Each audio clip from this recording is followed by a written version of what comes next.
आपादमौळि पर्यन्तां गुरूणाम् आकृतिं स्मरेत् न विघ्नप्रणश्यन्ति सिद्ध्यन्ति मनोरथः लक्ष्मीं तनोतु नितरामितरानपेक्षम् अङ्घ्रिद्वयं निगमशाकिशिखा प्रवालम् हैरम्बम् अम्बुरुहडम्बर चौर्यनिग्रहं विघ्नाद्रिभियति शतधारधुरन्धरन्नः सर्वेषां स्वागतम्. So the positive psychology for the 31st shloka. So it is in relation to the concept that we learned in Samskara session, that is Adhyaropa. There it is Adhyaropa. So in psychology, there is something called a superimposition. So superimposition, when we talk about, it is basically when we take one interpretation, imposing a positive meaning on something, imposing some interpretation on qualities on or experiences of self to something else. It can be some other person, it can be some other experience. Self experience we are trying to impose on somebody else. That it is going to be like that only. Usually there is judgment coming up. That is the biggest problem. So when I've already explained this when we talked about Rama as well. The reason why we cannot judge is simply because we come from a certain experience, and that experience, whatever we have derived, we are trying to project it onto Rama. So if I'm talking about me as a son, then I'm projecting whatever is my experience as a son on Rama and saying, okay, he did a great thing. Maybe if somebody is coming from another experience, they are trying to project that and say maybe he did not do a great job, etc., etc., etc. So in this way, this is superimposition of experience. Whatever we have experienced, we are trying to superimpose it to understand on some other person. So this superimposition, it can be something called as positive reframing. Positive reframing. Sometimes this is good. Sometimes it is bad. How do we make it good? This superimposition, sometimes it is good. Sometimes it is bad. But how do I make it positive? That is the most important thing. And for that, we try to take only the positive attributes and try to project it. So for that, we call it as positive reframing or cognitive reappraisal. These terms are used. So what are the types of superimposition? There also we learn different types of adhyaropa. Here, what are the different types of superimposition? Positive labeling. Now, whatever we are trying to do over here, we are trying to bring out whatever process, whatever concepts we are learning over, we are trying to bring out a positive outcome from that. So therefore, it is important that even when I read a horror story also, I should get something positive out of it. So that is the key motivation and the objective. So when I have to think about positive labeling, how do I think about positive labeling? Attributing positive labels or meanings to experiences or any situations to or thinking about opportunities to growth in a particular situation. So this can be anything. I'm just trying to say, even in the face of adversity, okay, I have to do all these things, too much work to do. Everything has been piled on me. Obviously, it brings about proficiency. If everything is piled on me and I get proficient with that, somebody else is skimping off their job, I will obviously credit I may not get. Okay, considered. But I'm definitely going to be proficient in that job if I do all of that. So there is a positive. It depends on whether positive it meets the expectations. I'm expecting for something else, but I'm getting something else. So therefore, there is a mismatch. But there is a positive. Just a matter of perspective.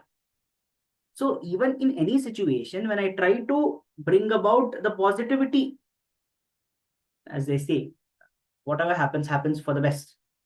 So when I try to bring out that aspect of the situation which has a positive outcome, that is positive labeling. Then benefit finding, focusing on the benefits or silver linings in different situations. Same, similar it is. Here the only different thing is there I'm conceptually I'm trying to label, okay, there is a positive outcome to it. There I'm trying to say there is a benefit to this also. Like for example, I didn't get the credit, maybe that credit leads to another promotion or something like that. Obviously, I'm missing out on something. So then what is the benefit for me? Just by being proficient in that work, how can I what is the benefit for me? What is the point of being proficient in something when I'm not going to be get anything out of it? So finding the benefit by becoming proficient in something, can I do something on my own? Can I look for other opportunities? So this is helping me. There is a benefit to it. Positive was just that there is a flip side to it also. I'm struggling so much. I am putting in so much efforts. Okay, there is a positive uh, result to that outcome. So result to that particular task activity. From that, what am I getting? Quantifying manifested material, these kind of results. Because if I get credit for it, then there is something material. When I don't get it, then I won't get that material. But is there any other material benefit involved? So this is called as benefit finding. Then reframing negative thoughts.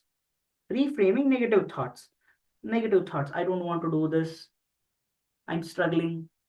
I don't know why people say that they're struggling. Everybody struggles. How is it only specific to one person? Everybody struggles in their own way. No person, even the richest man in the world, will not be away from struggles. You will also struggle. So, what is the point of saying that we are struggling? So, struggle itself is a negative connotation. Why can't we make it into a positive one?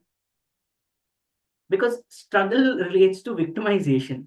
Because the only point of saying that I'm struggling is to get some kind of sahanubhuti from the other person, get the attention, get help. Yes, sometimes that is also there, but why feel helpless at that point of time? If struggle itself is a normal walk of life, if struggle itself is something that everybody experiences, why am I being helpless? What will happen will happen. Why should I feel helpless about it?